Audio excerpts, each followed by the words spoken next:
Pada suatu pagi yang cerah di SD Ahmad Dahlan, siswa-siswa kelas 4 sedang belajar tentang ilmu pengetahuan alam bersama ibu guru. Mereka tengah asyik mendengarkan penjelasan tentang tata surya. Suatu ketika, tiba-tiba tanah terasa bergetar.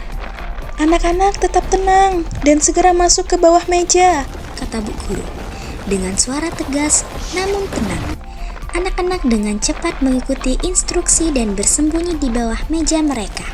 Ruangan terus bergetar selama beberapa detik yang terasa sangat lama. Kemudian getaran berhenti. Apakah semuanya baik-baik saja? Tanya bu guru setelah getaran berhenti.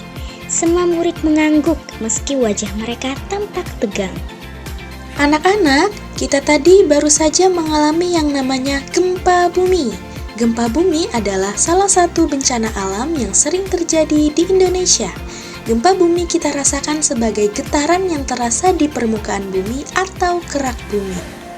Bu Guru, gempa bumi itu disebabkan karena apa ya? Ada beberapa faktor yang menyebabkan terjadinya gempa bumi. Yang pertama, gempa bumi dapat terjadi dengan adanya pergeseran lempeng, kemudian aktivitas vulkanis gunung aktif, dan hantaman keras benda dari luar bumi. Namun, selama ini pergeseran lempeng menjadi faktor utama penyebab terjadinya gempa bumi di dunia, khususnya di Indonesia. Pergeseran lempeng merupakan aktivitas yang belum dapat diprediksi oleh manusia. Pergeseran yang besar dapat mengakibatkan kerusakan yang cukup fatal seperti kerusakan rumah tinggal dan bangunan infrastruktur masyarakat. Oleh karena itu, gempa bumi dengan kekuatan besar menjadi sumber bencana yang wajib diwaspadai dan disiapkan oleh manusia. Penyebab yang kedua yaitu akibat aktivitas vulkanis terjadi ketika tekanan magma yang bergerak di bawah permukaan bumi menyebabkan retakan dan pergeseran lapisan batuan yang menghasilkan getaran dan guncangan di daerah sekitar gunung berapi yang aktif. Faktor penyebab yang ketiga yaitu hantaman keras benda dari luar bumi seperti meteor atau asteroid.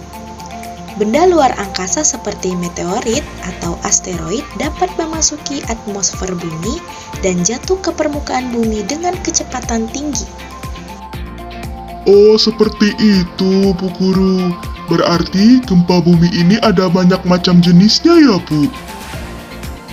Iya nak, betul sekali. Gempa bumi itu terdapat beberapa jenis. Yang pertama, gempa bumi tektonik. Yang kedua, gempa bumi vulkanik. Yang ketiga, gempa runtuh atau terban. Dan yang keempat, gempa jatuhan meteor. Jenis gempa bumi yang pertama yaitu gempa tektonik. Gempa bumi tektonik terjadi akibat pergerakan lempeng-lempeng tektonik di kerak bumi. Ini dapat berupa gerakan orogenik atau lipatan atau patahan yang disebabkan oleh tekanan dalam arah horizontal dan vertikal pada kulit bumi yang sifatnya elastis atau tidak elastis. Jenis yang kedua yaitu gempa vulkanik.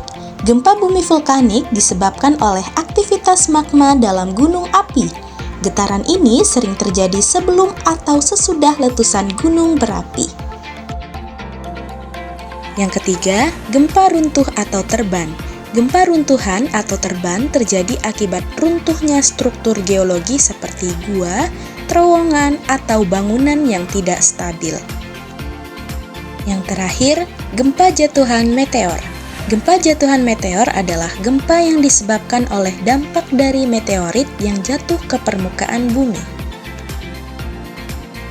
Izin bertanya, Bu Guru. Lalu apa yang harus kita lakukan saat adanya gempa? Ada beberapa hal yang harus kita lakukan, baik itu pra, saat, maupun pasca dalam bencana gempa bumi.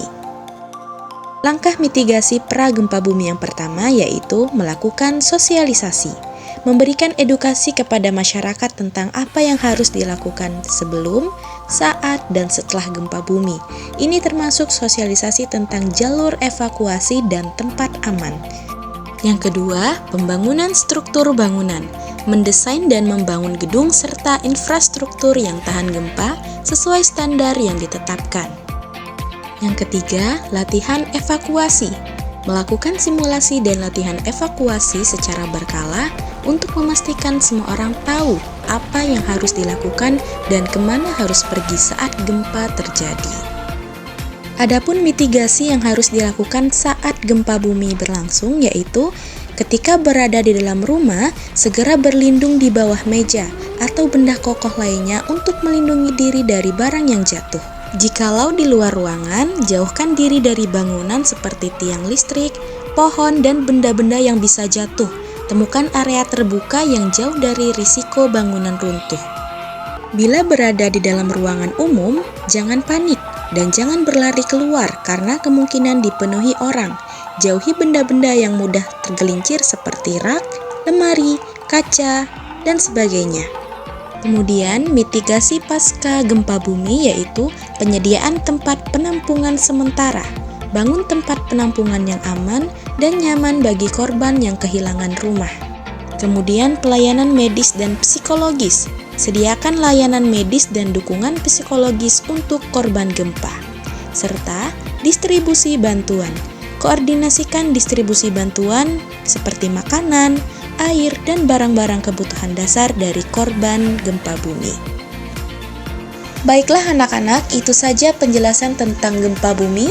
Ibu harap anak-anak selalu siap dan tahu apa yang harus dilakukan saat terjadinya gempa bumi.